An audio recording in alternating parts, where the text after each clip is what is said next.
Hello, everybody. Welcome on the Lights On Data Show. Today, we're going to see how you can build a data science career against all odds. Amazing. Our wonderful guest today is Christina. She is a well-known data voice and host of a book of hashtag book. Let me Book a hear it Week again. Challenge. Hashtag Book a Week Challenge on LinkedIn. Originally from the US, she developed her analytics career completely abroad in Madrid, Spain, and recently relocated to New York City. She has held data specialist roles at Google for over 4 years, most recently as an analytical lead at Waze. Alongside her corporate work, she is also an adjunct professor of analytics at IE Business School, a guest lecturer at other universities, and also an international conference speaker. Welcome, Christina. Thank you so much for having me. I'm so excited to be here. We've been planning this forever, and I'm so happy to be here with you two today. It's Likewise. amazing. It's it's awesome to have you here. Now, we are going to start with a question a little bit off topic, a little bit more personal, something about your biggest passion or one of the biggest passions, travel. You said on your profile on LinkedIn that you went to over 50 countries, which I find amazing. And I wanted to ask you if you were to pick one more intense experience out of these, which one would it be? And the second question is, what would be your next destination? Okay, that's a really tough question to I say thought so. to pick one because there's so many amazing countries and every single one offers something different. So yeah, I've traveled to now I count them. So I've done 56 now. Wow. And if we count my like the most intense one, a couple of them come to mind. I think like one of the best trips I've had and most intense was actually right when the pandemic was hitting, right before the pandemic in February 2020. My husband and I went to Jordan. It was my second time in Jordan. And we rented a car and we drove across the country. And we went to Petra, my second time to Petra. And it's just, even the second time was as amazing as the first, the ancient city, And we spent, I think it was 3 full days exploring Petra from like corner to corner, walking everywhere. And it was just amazing. It's one place that I think everybody has to go to at least one time in their Mhm. life. Wow. Yeah. I love We've seen it from the movies and, all the photos online, and it does look incredible. It's incredible. I think it's even more like impactful to see it there in person. There's no video or picture Hmm. that can do it justice. I And then bet. what was your other question? Where I'm going your next, next right? destination. Yes. I don't know. So usually I could always answer this question in a heartbeat because I always have my next trip planned. But with COVID and everything, we've completely paused our travel just to be cognizant of the situation and to be careful. Originally, we had been planning a huge trip. It was our honeymoon that got canceled, but a huge trip across Africa. I've been to Africa a couple times, and we were going to do like the some African islands. We were going to do Mauritius, Oh, Seychelles, and Reunion, but we canceled that. So I still have that like at the top of my mind. As soon as we can go, we will. Nice. Looking forward to mm, seeing those photos online that Yeah, you usually share of your travels. yeah. They're all beautiful. And I'm wondering, the audience that's tuning in right now, if you can let us know what is your favorite destination to go to, or where would you like to go to next? That would be fun. And Christina, it Um, was your anniversary recently, as recent yes, as yesterday. yes, Well, yes, yes. congratulations. happy. Wishing you many more. Congrats. Thank you, thank you. Yeah, I think it And was it was very fitting. I was gonna say we got married in Mexico, and we yeah, got engaged in the Philippines. So very wow, international. very very I fitting love it. Yeah, I for love you it. too. yeah. And yesterday was also the World Book Day, right? Correct. I did not plan that. I did not plan the wedding having that in mind, but I think it was a perfect fit. Yeah, the universe, came together and really fit in with the theme there, and your book a week challenge. Yes, exactly, exactly. I think a lot of people, or at least probably a lot of people attending on LinkedIn, if you know me, then you know I'm like very vocal about this book a week challenge. When did it start? Years ago, like officially, I would say it might have been like 2018 or 2019 that I started being vocal about it. which Hmm. was also around when I started doing it myself. Like I started it first as just like a personal thing to push myself to read more, to pick up good habits. And I was posting about it and posting about the journey and posting with the hashtag really as a like I feel that when you do these things publicly, it makes you more committed to doing it. Cuba, is that what Susan said? Cuba, Um Iceland, England, Quebec all of these City. places I want to go. I've done England, Scotland, and Ireland actually. Quebec, Baja California. Yeah, Nice. there's lots of places. So yeah, I'd originally started it for myself. I was posting about it publicly to keep myself more committed. And then it Hmm. became like this community effort that I use really to push others to pick up better habits. Like reading, or it could be others, but I think reading is a good one because it has a lot of health benefits, and it's also a way for like continuous learning to expand your knowledge. So how does it work? How does it work? Mm. Well, you have to pick up a book, and I personally do only paperback, but I know other people like audio or ebooks, which is totally fine too. So what you do is you need to try to read on a daily basis. So that means blocking out time every day to read for 20 minutes, 30 minutes. If you do that, you can finish a lot more than you might realize. And I encourage others to post with that hashtag book a week challenge, or we haven't talked about it, but as well, hashtag book a month challenge, because I understand that Mm. not everybody can finish one a week. So you post about it, share what you're reading, share with others what you learned, and make recommendations. And we kind of have it like a community going back and forth. I pick up a lot of the books that I buy come from recommendations from others. Nice. Yeah. And please follow hashtag Book a Week Challenge to be part of this amazing community and pick up a new habit. And you're mentioning some health benefits too. What are some health benefits of reading? I think the biggest one for me personally, but again, this depends on each person. For me, I use it to disconnect from screens. So you're not going to Mm, do Mm. that if you're reading an ebook, but in my case, I only do paperback. This is a time for me to not be using my phone, to not watch TV, and I also try to do it. I do it every morning when I wake up and every night before I go to bed. And there are studies that show that if you turn off the TV and disconnect before sleep, then you sleep better. And it definitely helps me. makes sense. Yeah. Adam here was mentioning that he was an avid reader, but really he stopped it when he started his computer career. So makes sense to pick it up again and have less of that screen time. Yeah, Uh, I think life, I was going to say, I think life gets in the way, and you have to try to Hmm. find a way during your day. If you can block out, even if it's just 15 minutes over your morning coffee, use that 15 minutes to read. Hmm. and does it apply to fiction and not nonfiction as well? Absolutely. Yeah, yeah. So I don't think I'm such a nerd that I'm reading like data books every day, all day. I change all the time. I think any type of book counts. In my case, like I love sci-fi. I'm always reading sci-fi. I do a lot of historical novels, historical fiction. So you can do anything. But do you That's great. remember, or do you have a running list? So I read a lot of fan fiction, I know you but do. I have a list. I know, yeah, I told you all about it. But I have a list because otherwise I would maybe forget what I read. So do you have that? Yes, good question. So I recommend everybody to make a Goodreads account. You can make a Mm, Goodreads account so you can track your reading over time. It also has some good features where it like lets you sign up for a yearly challenge, and you can like challenge yourself to read 40 books a year or whatever it may be, and it helps you stay on track.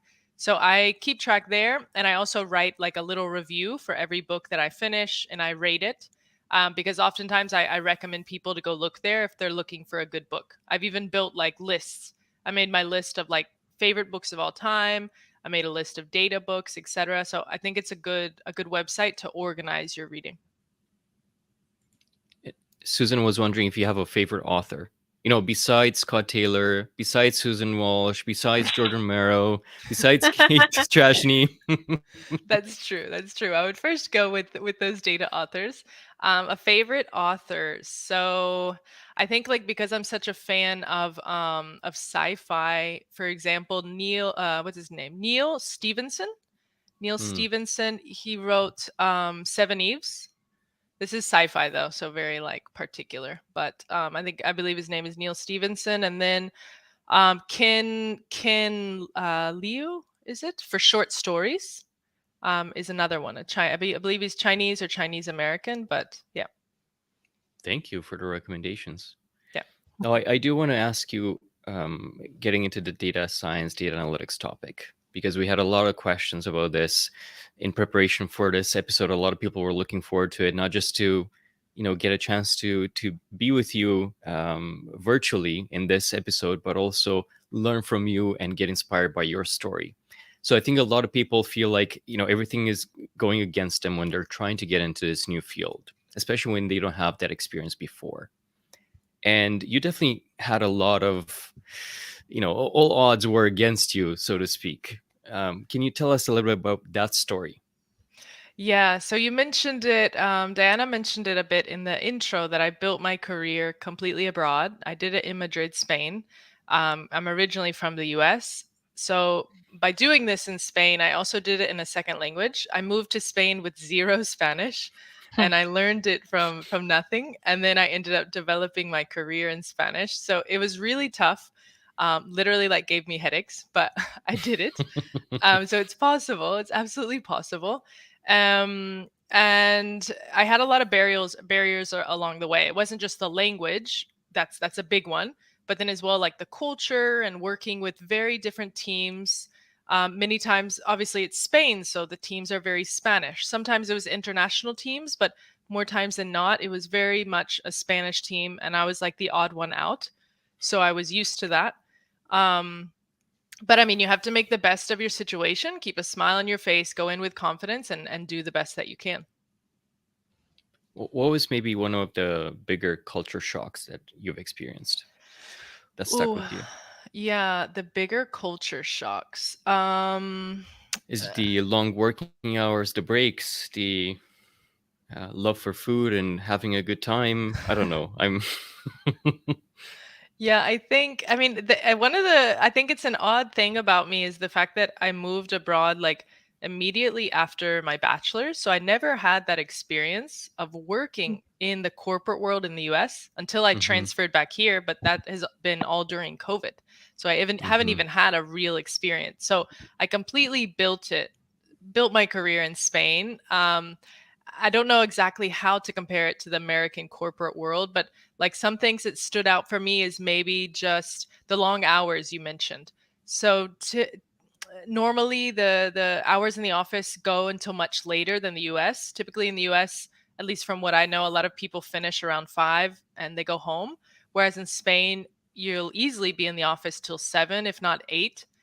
And it's not because they're necessarily working more, but like you commented, they might be enjoying life more. So that means like having an hour long lunch with the team, having coffee breaks to hang out. So it extends the day more. And I think this mm-hmm. is good for some people, and other people know. Like I'm more of a person who likes to get my work done and go home. So that was definitely like something to get used to for sure. And what about the data analytics part of it? Did you study that before you got into that first interview, um, and then you learned quite a bit on the job? In that particular environment, Yeah, what are some of the tips there? the analytics part. So I studied my bachelor's in an interdisciplinary field with a focus in statistics. Then Mm-hmm, later I did a master in business analytics and big data in Spain. So I had like the educational piece. I had to break into the professional world, of course. So in my case, I had gone like that traditional route. I had been studying, all of my education in that way. And I think that's one way that people go is the traditional degrees to get there. Then you have other people who might study a different way, or they might be coming from another field and transitioning. And you have this happening a lot in data science where people practically go to like YouTube University, that they're mm-hmm, completely learning from their own path on YouTube or other websites. And you can mm-hmm, absolutely do that. There's also a lot of websites today to build like portfolios. Something I recommend, especially if you're going to go that like self-starter route. And this could be something like participating in Kaggle competitions, having a GitHub profile, maybe a Tableau public profile where you post your dashboards. So there's lots of different ways that you can showcase your work. And I think this is especially important if you're going that self-starter route. So definitely, yeah, if you're going into data science, you need to pick which way you're going to go, traditional or self-starter.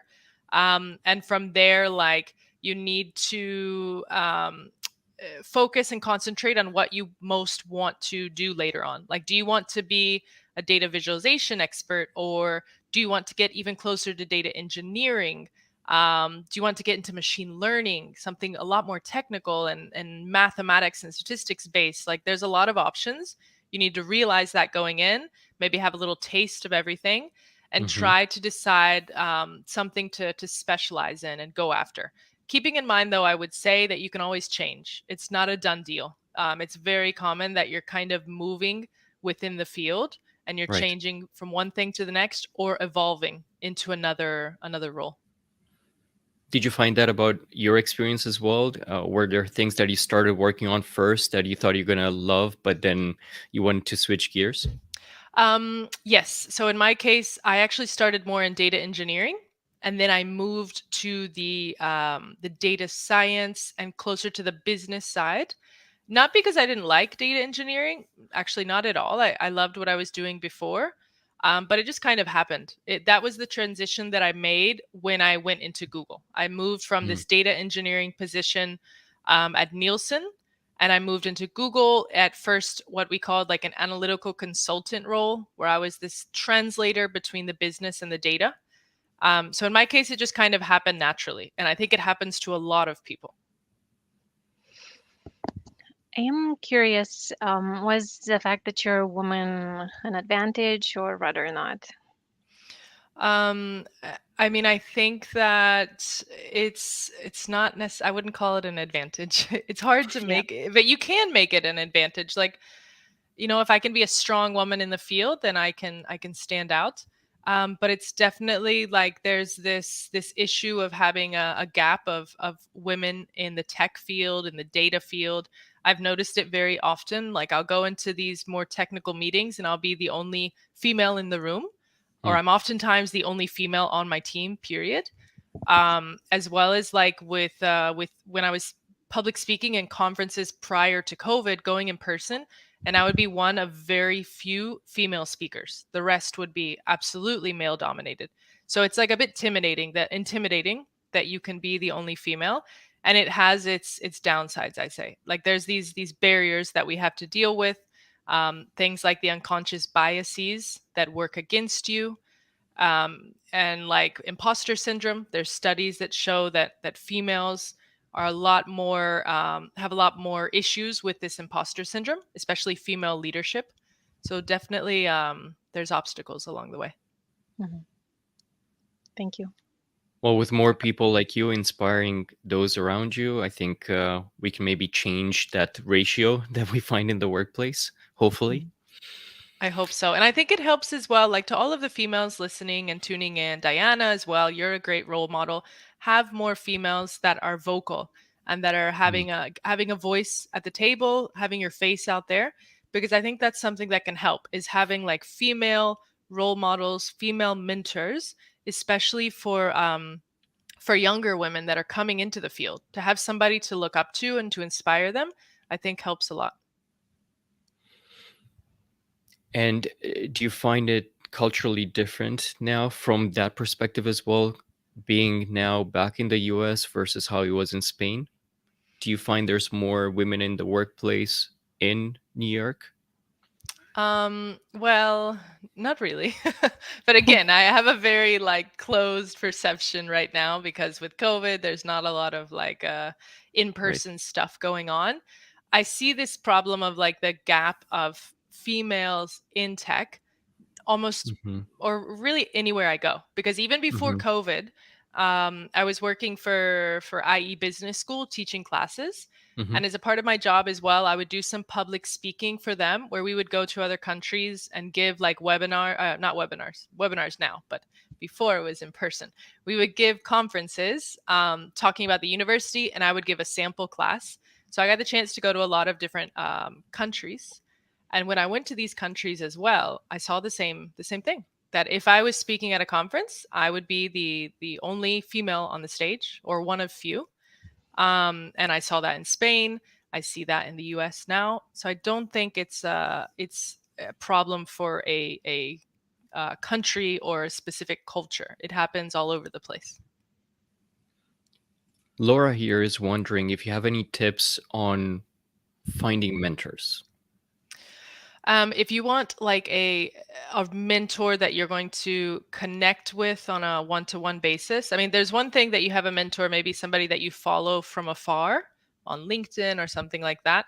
But if you want to establish a really like close relationship, and have maybe one-to-ones, it's a little bit tough to get to that point.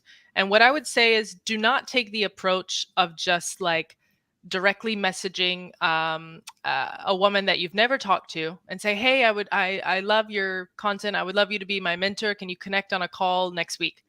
Do not go that direct. Like, many times a lot of people have a life and they're busy, and you cannot go that direct. Like, first try to develop a relationship or a friendship with someone, and from there maybe take it to the mentorship level. So for example, this could be somebody maybe that is a leader in your company, and maybe you ask them first for a coffee chat to catch up. You want to hear about their journey and ask for advice. Stay in touch with them. And maybe later on, after you've developed a bit of a relationship, you could ask them, hey, would you be open to being my mentor? Could we have quarterly coffee catch ups where you help me?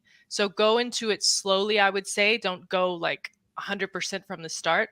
Build that friendship or relationship first, and then ask for something. As well, depending on your company, ask around in case there already is a mentorship program in place. A lot of companies already have that. And Mhm. in that case, you could probably develop the relationship faster. You can be a part of that program, and you can find someone who has already volunteered to be a mentor to pair up with you and help you. Right. Yeah. Robert is mentioning that the best Hmm. managers he's had over his career have all been female, and I have to say, similar to myself, I think the majority of them have been female as well, and they've really encouraged me and really propelled my career going forward, and were always very supportive and just great people all around.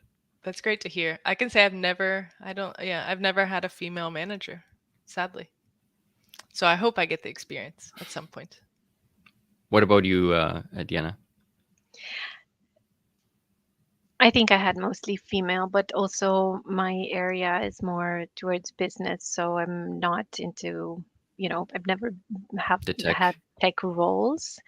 So I think, I mean, for example, when I worked in the hospital, there was only one director that was a man. All the others were female, or two. We had two, Mm-hmm. and then I think 6 to 8 others were women. So, and even in all the, being it more in the on the business side, I found that I had more female colleagues as well. The only time where I had more male colleagues was when I was in management consultancy. But again, I Mm. cannot generalize because that's my experience. Yeah. And I've never felt different treated that I was treated differently. So I think I'm fairly lucky from that perspective. I have nothing to comment on this difference, the gender differences That's good. Right. in the office. Yeah. Yeah, that's good. That's lucky. Because on the other hand, Irina's mentioning that female in tech is not taken as seriously as male, even if they are qualified and have all the experience as well as credentials. So I'm sorry that you have that experience. So what do you think made you so successful, Christina? Because right now you're, you have very high positions, you have important roles on projects, and you're also invited at conferences. So you are treated equally right now. So what do you think were the reasons or the success The, factors? yeah, the keys to success. Like, yeah. I would say, first of all, just like projecting confidence and going in with a smile. Like, it's something that's not as easy as it sounds, but even if you feel like uncomfortable, you're the only female in the room, just go in with confidence and a smile. Even if you're going to mess it up, just keep a smile on your face.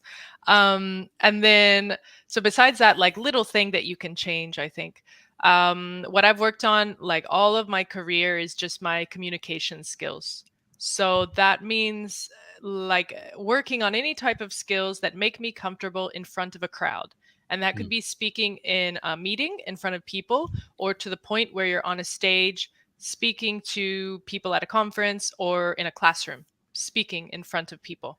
But I think taking every opportunity you can to speak in front of a crowd from as early in your life as possible. And that means that as a student, for example, when you're doing, class projects and they ask for the group to present, be one of the people who volunteers to present the project. Like, do not miss these easy opportunities for growth. And I've even had where I had people record me as I was presenting in front of the class, and then they sent me the recording. And as much as I hate to watch myself, you can watch that recording and you can learn from it and you can improve on it. So just take every opportunity you can Mhm. to public speak, be in front of a crowd, and learn to get comfortable with it. That can help you stand out. I think it's helped me as well, always taking those opportunities. And then the other thing really important is just like building a personal brand. And I think having both of you in the room today, you know that more than anyone, but building a personal brand online, and having a voice. You can use platforms like LinkedIn, YouTube, but grow your network and also be vocal within your network. So people recognize your name and they associate you with your field. They don't necessarily need to associate you with your company. You don't want your job to define you. You want to have a brand name that sticks with your name and connects you to your field. That's great And advice, and I would you've like also to proven add. that it works. Yeah, Go ahead, Jen. exactly. You're the living proof that this works. And I also think it's important, being a vocal is very, very important, being present, people seeing your name. And Mhm. I would like to add to that to post content that is valuable for everyone. So what you do with the Book a Week challenge, you're basically helping others grow. So people feel that they benefit from following the hashtag, from following you. And I think this is very important to keep in mind when you want to be vocal, that what you post should help others as well, so that people have, the what's in it for me to continue following you as well. Yeah, I think it should help others. And I think another thing that you can keep in mind as well when you're posting is that it doesn't always have to be so work focused. Because, like you said, you called out the Book a Week challenge. Like, it's not necessarily related to my work, it's more like a personal project, a personal thing that I do. But I found a way to share it with the community. So you can do a lot of professional sharing, but then also find maybe like 20% of your time or your posts that you're dedicating to a personal project or passion. Mhm. And ideally something that you're already doing. Yes. that Already that doing, works. or something that you're starting to do and you want to Yeah. share your journey. You could do that Mm, as well. That's a wonderful. very good advice and Yeah, very interesting yeah, advice yeah. because a lot of people shy away from it and they're thinking, well, I don't know enough, so I'm not going to share anything up until I'm declared the expert in the field. And oftentimes that's really a big mistake because a lot of more people can learn along with you and get inspired by your journey. Yeah, I think so. And especially in the data science world and analytics, if you're starting out in the field, share your journey along the way because people might want to follow along with that. Yeah. I wanted to come back to the communication skills and speaking skills that you mentioned before, but because I feel it's so important, especially within the data science, data analytics field. It's often overlooked. People focus more on the technical skills, and those are very important for sure. But it's also great to have a way to best communicate the work that you're doing, the results, where you're trying to achieve, to gain stakeholder um, feedback and support and get your projects out there. And of course, then just mention, okay, well, this is how this helped the company, and this is the ROI, and so forth and so on. We have a few follow up questions here on what you mentioned before, and we'll take one from David first, and he's wondering if you weren't afraid to speak in front of a crowd in a foreign language. Did you have any tips for that? Yeah, yeah, yeah. So public speaking in your own language is really difficult, first of all. And realize that everyone gets nervous, like those butterflies in your stomach happens to everyone. Doing it in a foreign language is not something that I would recommend to anyone. Yeah, how did I get over that? I don't know. I mean, I got like 10 times more nervous if I had to speak in Spanish. And to be completely honest, I never got over those nerves in Spanish. I like, for example, I'm on this show with both of you today, and I'm really happy to be here. I'm comfortable speaking English. But if you ask me to do this in Spanish, my nerves are going to like skyrocket. So I'm Hmm. still actually very nervous in Spanish, and I'm not as vocal in Spanish, to be honest. It's almost like my personality changes if I'm in a Spanish room. I'm not Interesting. as vocal, and that does kind of pull me down. So I've worked on it over the years, and I've asked for advice from managers, and it's something that I'm still working on. I've gotten much better from the start, but still have a long way to go. And I think you need to recognize these weaknesses and just find ways to flex them, to put them into practice, and to challenge yourself to improve. And Hmm. also just realize that, like, if you're doing something like that, public speaking in a second language, it's already impressive to begin with. Even if you're just not necessarily public speaking, but in a meeting, you're already doing something incredible to begin with. And a lot of people only speak one language. That's true. And, and one of the things that I would recommend, if I may, is, for example, at work, I have German colleagues and I want to practice German. So I just speak, even though they speak English, when I speak just one-on-one with them, I just speak in German. So I basically use all the opportunities to speak that language, and maybe listen to news, and to get your brain used to that language as much as possible. So I think Mm. practice is key. It's interesting that you noted that. That's really important that you take every opportunity you get. Because, for example, in my case, like when I was living in Spain, I spoke in Spanish for practically everything. But now that I moved back to the US, actually, there's still a lot of Spanish speakers, so I get to practice all the time. But at work, I'm now working with American and Canadian teams, so it's all in English. But I actually take every opportunity I get to work with our teams in LATAM, so in Brazil and Mexico, and especially when I meet with teams like in Mexico, I ask everyone there, "Are you all, Mexican? Do you all speak Spanish? Let's change this meeting to Spanish." And I don't do it in English. And many times people get shocked because they're like, "You speak Spanish?" Yeah, yeah. And I want to practice, so I force myself to practice and continue practicing. Nice. There are a lot of comments here about what you said, and David loves your response. Um, Let me see. There's so many that are coming in that I can't keep up with them. Auntie Kate is is mentioning that here as well. the language question is interesting, and he's usually more vocal and going in English as well. And Auntie, I wonder, is English your first language? And maybe that's why, Auntie, or is it I just know English I know more Auntie outgoing? from LinkedIn, and I don't think Auntie is English your first language. I don't think so. Hmm. Adam had a interesting question here. Let me try and rephrase it a little bit. But have you ever had the experience where you're speaking in front of a crowd and you thought that that crowd knows a lot more than you do on the topic that you're presenting?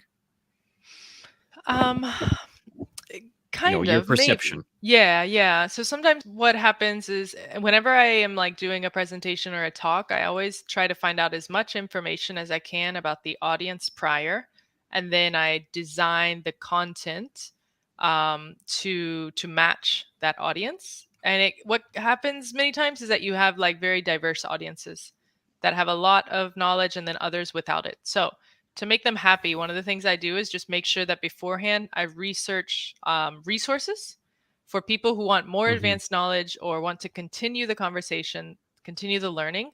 Then I make sure I Hmm. come with recommendations to give them. So at least they come out of that with something valuable that they can go and keep reading up on this topic. I think we It's a need to great do another suggestion. session of on public speaking, really, or I speaking know. in front of crowds, because this is a skill that Yeah. is so helpful in our, even in our personal life and in our professional life, and especially for more techie people. I think this is a skill that would help so much with networking, with relationship building, with confidence, and with putting out the message that, for example, data is important. People, you need to care about data. So we need to Absolutely. focus, to have a session for that. Absolutely. Switching on the tech side a little bit, Niha was wondering if you have, a list of those essential technical skills to gain to be successful in data science. I think if you know me, then you probably won't be surprised by the answer that number one is SQL. Or squirrel. Or Squirrel, or we could call it Squirrel. You need to learn Squirrel for data science. SQL, I think, is the core skill that you should learn. I also think it's a really easy language to learn, especially compared to something like Python. So make sure that you master SQL. And then from there, like other hard skills, I think it really depends on your job, R or Python. I think one of the main things to keep in mind is, especially if you're coming in new to the field, is don't get overwhelmed and do not try to learn everything. So don't try to learn like Hmm. 4 programming languages from the start. Pick maybe one. One could be SQL actually, and then you could study a separate one that could be R or Python. Do not try to do everything because you will be overwhelmed for sure. But then the other good thing is that once you start to pick up and you get comfortable with the language, you will be surprised at how transferable those skills are. So every language is very different, but the the message of it, the way that it works, and the skills that you pick up as you're learning it can be applied to learn another language. So if you can master one, it'll be easier when you master the second and the third and so on. That's a great advice. Thank you. Mike was wondering here if you find that working within different companies with good culture can push your career to another level. Is it good to find the right company match? Absolutely. I think that you do need a good company match. And it's not just the company, though. Like, even if you have a good company match, you could get put on a bad team or have a bad boss. So it's hard to win the lottery, like on all aspects, to have a good company, a good team, good workmates, good boss. If you can find that, like, amazing.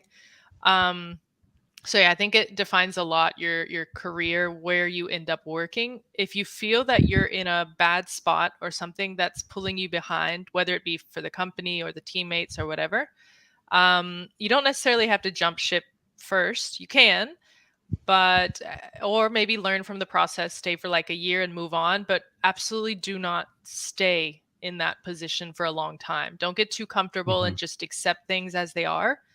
Hmm. Keep your options open and keep looking, because I think having the right fit can do a lot for your career. I know Noro had a lot of questions about your book a week challenge, and here he was wondering how much time do you spend reading books each day? It's a good question, actually. And if you go to my profile on LinkedIn, I did an article like a couple years ago, where I quantified it. I tried to figure out how much time was I actually reading on average. So if you find that article, it's at the top of my page, like bookmarked. I can't remember what it was, but I might have been like 45 minutes a day that year. I had read like on average 45 minutes a day. To be honest, what I would say that I'm really doing is maybe like 30 minutes a day during the week, and then on weekends, I read extra. I mean, there could be a Saturday that I sit down and read for like 5 hours. And I'll like disappear into our bedroom, and my husband comes for me like hours later and he's like, "What are you doing?" I'm like, "No, I've just been reading for a few hours." So I read more on the weekends, and then during the week, I read like either when I wake up and or when I go to bed. Hmm. Nice. I think I need to get on that book a week challenge as well, Or a book a because month. It's okay or a too. book a month, not a book a year.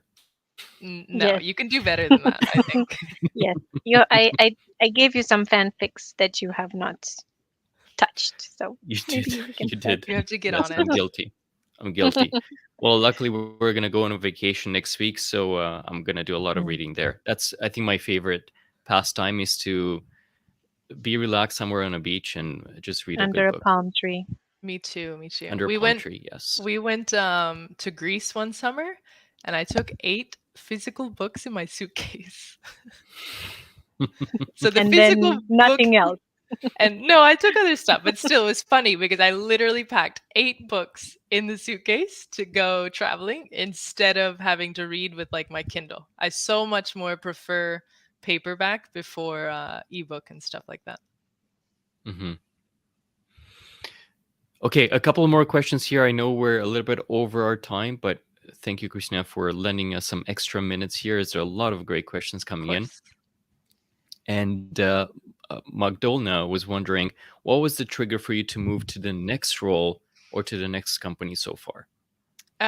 So throughout my career, I think it's been either like a better opportunity overall, just like a better package, a better role, etc. So just something better in a Hmm. sense. But then another reason for changing has been to learn something new. Like if I've gotten comfortable in one role and I feel like, I kind of have everything under control, if you're not learning too much, then it might be time to find something different. And that doesn't necessarily mean that you need to move vertically, because you're not going to be Hmm. like, you're not going to move vertically every year. That's pretty difficult. But it means also like it could be like a horizontal move. So you can learn something completely new. It could be like changing departments. In my case, I changed from like Google Core to Waze, and I was moving away from working with search data to now working with mobility data, something completely new for me. But yeah, use like moves to learn something new and to expand your knowledge. That can be a big driver for me, I would say. And why is it important to expand your knowledge?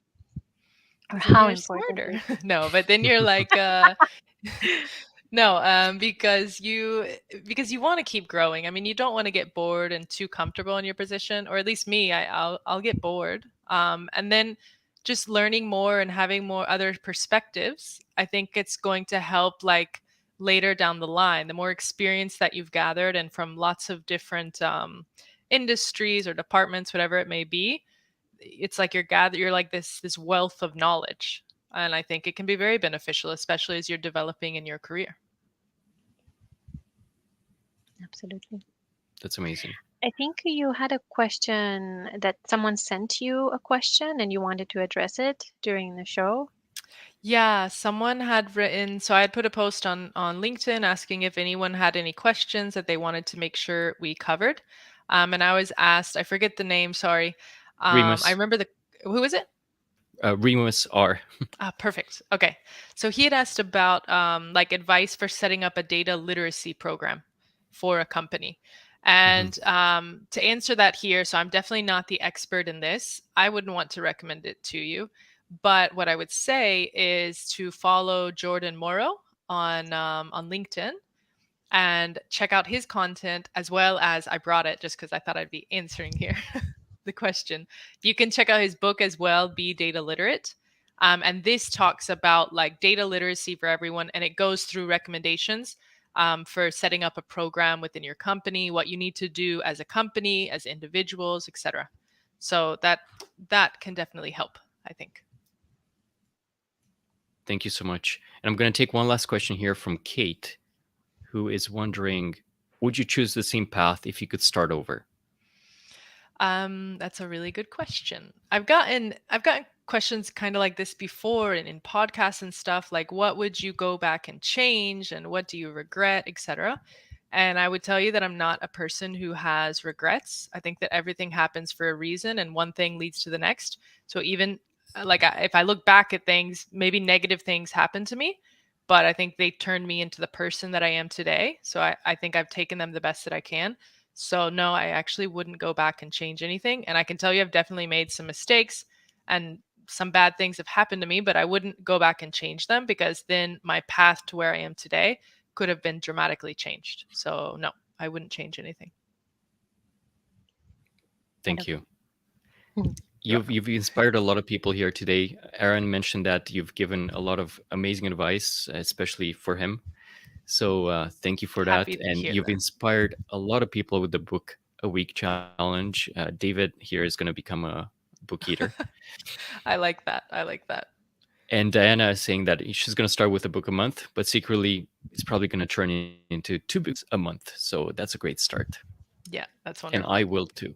And Good. I know Petri, who's in the audience, has been inspired by you, and apparently he's ranking up those books and Yes. reading a lot more.